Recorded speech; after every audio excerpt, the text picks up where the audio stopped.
Today I am sharing all my secrets on what every crafter needs in 2025 to be creative. Let's go.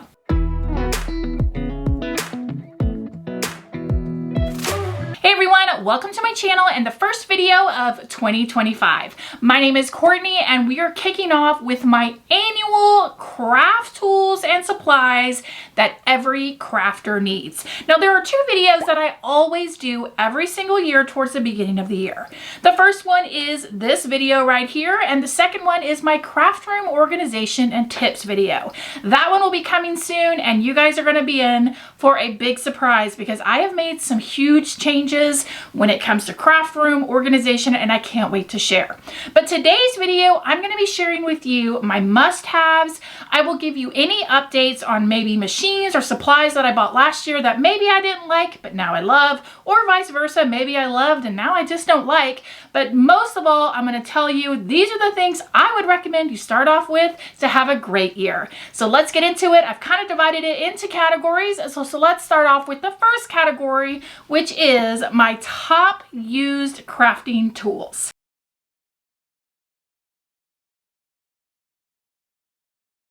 So let's kick off with my top 5 favorite craft tools. These are the craft tools that I grabbed the most last year and continue to grab over the years. And I will say that while I could say tons and tons of tool suggestions, if you're starting out new, these are the type of 5 items that I would recommend you having in your stash. The first one's not going to be a surprise, and that is miter shears. Now here's the kicker about the miter shears though. They're not all created equal. I purchased a cheap pair to have in my garage just so I wouldn't have to haul these back and forth. And they were terrible. It wouldn't cut very well. The blade, trying to change it, forget it. It was a joke. And so I have had these. These are by Gartol for, I don't even know how many years, 4 years maybe. And I absolutely love these. Changing the blade is not that hard. I do have a video, it's a YouTube short, I will link it down below, of how easy it is to change the blade, but highly recommend this if you work with any type of wood, or even if you're doing molding, maybe some updates in your home. These miter shears are a must-have. The next tool is gonna be my Craftsman. These are called Aviator tin snips. So they have a little bit of a point here. If you work with florals, wire, even zip ties, anything like that, these are a must-have, and oftentimes I've actually used these to cut wood before as well. So highly recommend a very sturdy pair of tin snips. And of course, you've got to have a good glue gun. So 2 glue guns I recommend. You're gonna wanna have one that is a regular size, and I've got this one here. It's the Lindley. Surebonder is my favorite brand. I just love their glue guns. This, like I said, is a full size, so it will give you a good amount of glue. What I like about it is it's cordless, so you've got a couple minutes of work time, which makes it really easy, no cords. And it also has these little wings on the side, so if you're working and you set it down, it's not gonna damage your table. So definitely a full size, but I will say my all-time favorite glue gun is the detail tip. Again, this is Surebonder. It's cordless. Absolutely love these. I've been using them since I started this whole crafting journey, and they're my favorites. What can I say? So definitely get yourself 2 sizes of glue gun, and I find myself using the detail tip the most, but it's good to have for those big projects where you need to get a lot of glue out fast to have a regular size one as well. Coming in with the number 4 tool, and these aren't in any particular order, but this is the 4th one. It's a crafting heat gun. Now I like these Wagner ones because it has this little kickstand right here. So you can push it down and not use it like that if you want to. You can hold it. It's got a good, nice gripping handle here for you to use, but the stand makes it to where you can go hands-free. So you can set it down on your tabletop and just go across it. Maybe you're needing to warm up, I don't know, some kind of metal to try to break through some Dollar Tree glue or something like that. But this crafting heat gun is great. If you're impatient when it comes to painting, this is great. And so I absolutely love the Wagner crafting heat gun. And the last tool that I would highly recommend that I used so much last year is my awl. Now this is probably not a surprise. This is my original awl. It's got like a nice blue handle, a nice sharp point here. I got another one here that's a little bit thicker, But I'm telling you, this is such an underrated tool, and it's so cheap. So cheap. I would highly recommend. You will be surprised how much you will reach for this if you get one. So definitely, if I had to say out of all 5 of these, and you could only pick one, this would be it. I'm not kidding. This would be the tool that you definitely need. Let me know down below. Do you guys have one of these? Because I'd love to know.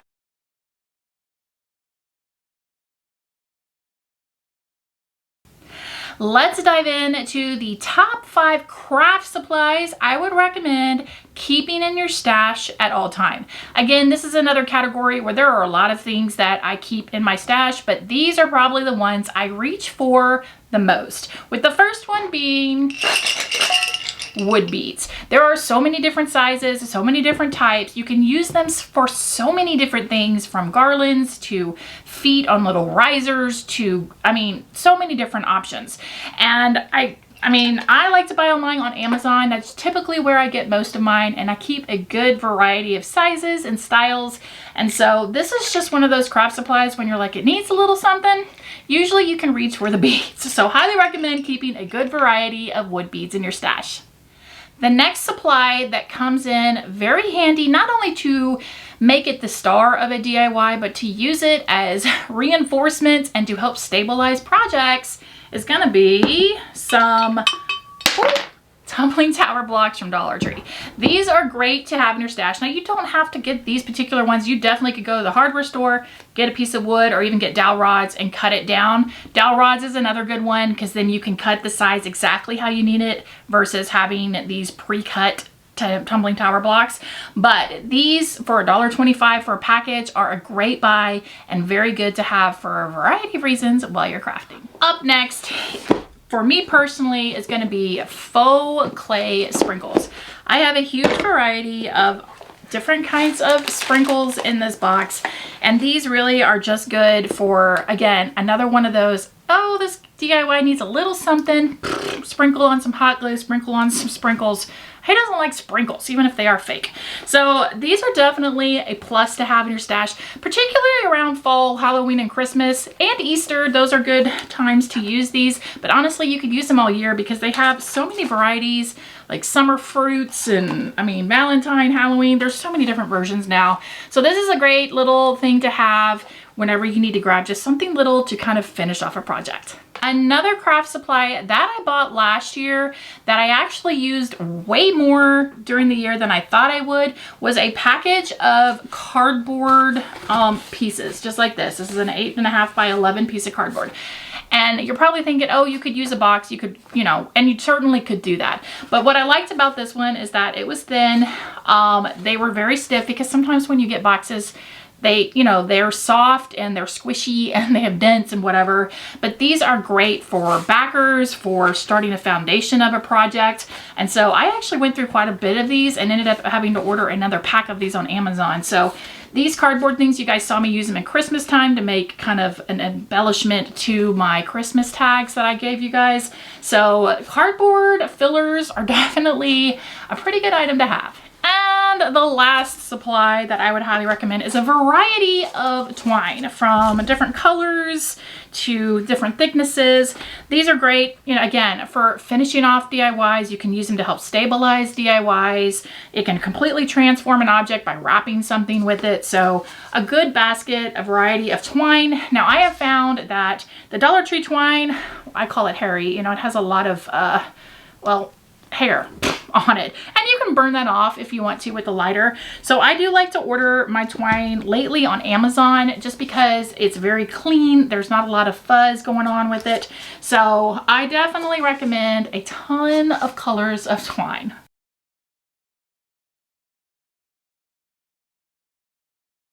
The next category is what I'm calling kind of gimmicky items. It's not that they're not useful, because they are very helpful, and some of the items I'm using in ways that they're not actually intended.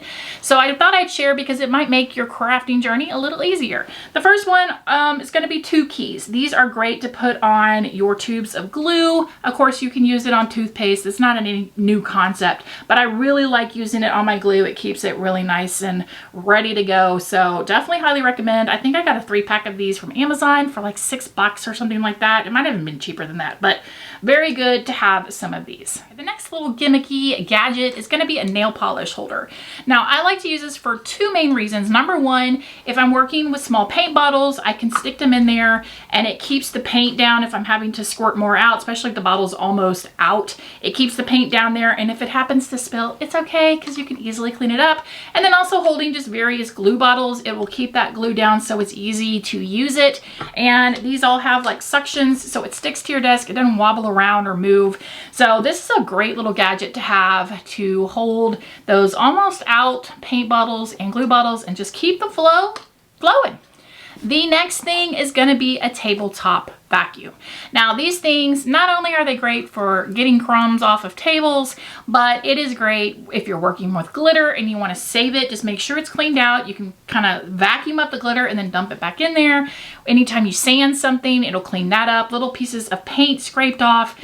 This is a great, mighty little tool, and it makes for a really easy cleanup. And so a tabletop vacuum is a must-have in your stash. And the last, this isn't really gimmicky, but it's a silicone mat. Now, a lot of people use these mats when they're baking, which I do have some for when I'm baking. It makes it easy to roll out dough and things like that. But this is so great. It is easy to clean off when you're painting. When you're working with your heat gun or your glue gun, anything hot can touch this and it will keep your surface protected. And there's a lot of fun colors. So if you want to change them out with the seasons and kind of have a different work mat, silicone mats are by far a great thing to do all of your crafting on, and it will keep your tables protected, and it makes for easy cleanup.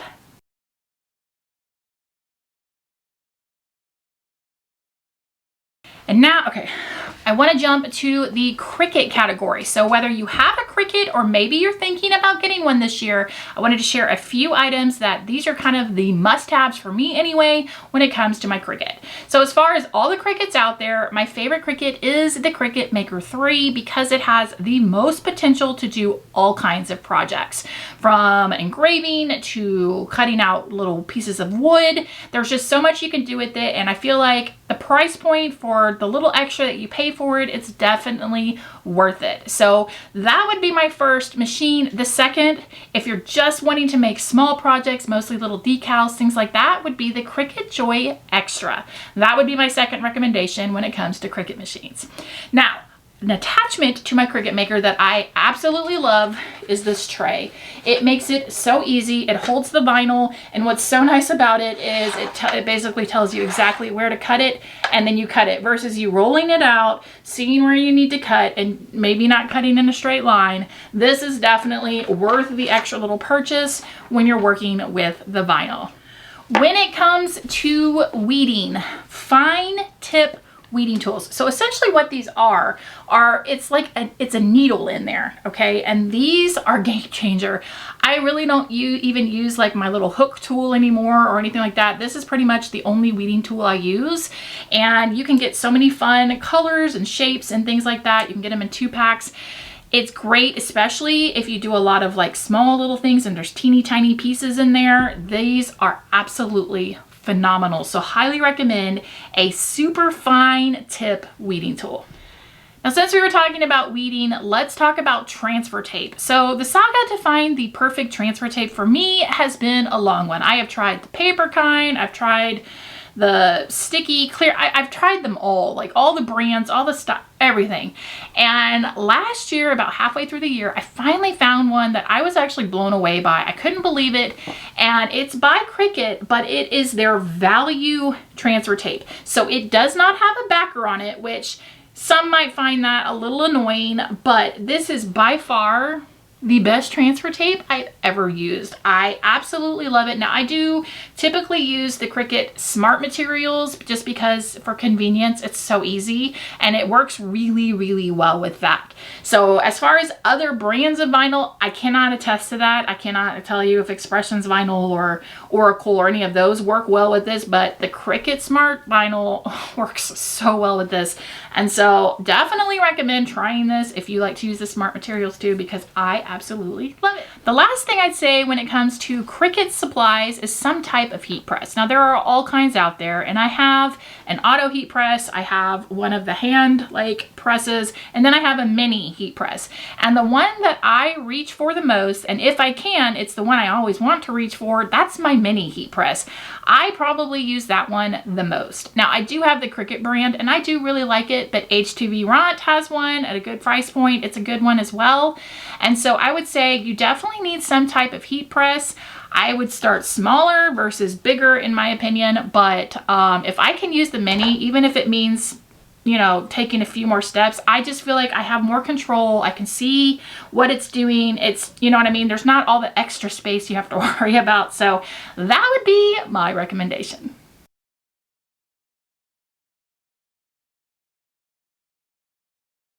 Now let's talk some wood projects.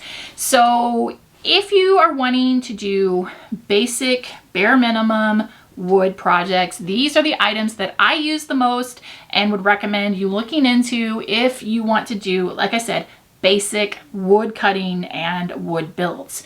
The first one would be a miter saw. Now Craftsman is my favorite brand. I absolutely love the brand. I do have some Heart tools as well, and I do like those as well. They are a good price point. You can find them at Walmart, but Craftsman is probably my top. My miter saw is a Craftsman saw. I absolutely love it. It does not take much time to learn. Once you kind of get over that initial fear of a big saw, it really is so fun to be able to just run down there, cut some wood, and just the possibilities are endless. So highly recommend looking into a miter saw. You're also gonna need some type of sander, and for that, I would say an orbital sander is your best bet. You'll get the most bang for your buck with that. A variety of different grits of sandpaper is what you'll need in your, you know, in your stash, but an orbital is probably the one that I would start with. Of course, wood glue. I like the Gorilla wood glue. That is a good place to start when you're looking for some wood adhesives. And then the last thing I would say would be some type of brad nailer. I have a Craftsman brad nailer and I also have a Heart tool brad nailer, and I love them both equally. They are very good tools.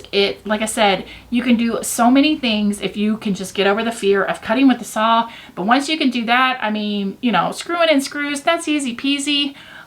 Using a brad nailer, that's easy peasy. So those are the things I would look at if you're looking to maybe expand your DIY projects. That will wrap up my annual craft tools and supplies video. Now, I really did this year try to focus on not overwhelming you with tons and tons of options, but the ones that I felt like were the best of the best, the ones that I definitely used the most last year. Now, you guys kind of know what I have in my stash, so if you have questions about other tools, please feel free to drop them down below. But what I would love for you to do is comment down below with your favorites. Maybe pick one of the categories I shared, or if you want to share one from each category down below. That wealth of information will be great for everyone to read, because I would love to see maybe you found some new tool, and hey, I'm all about trying all new things. So please share that down below in the comments. Thanks so much for watching, guys. I really do appreciate it. This is going to be an awesome year, and I'll see you in the next one. Bye.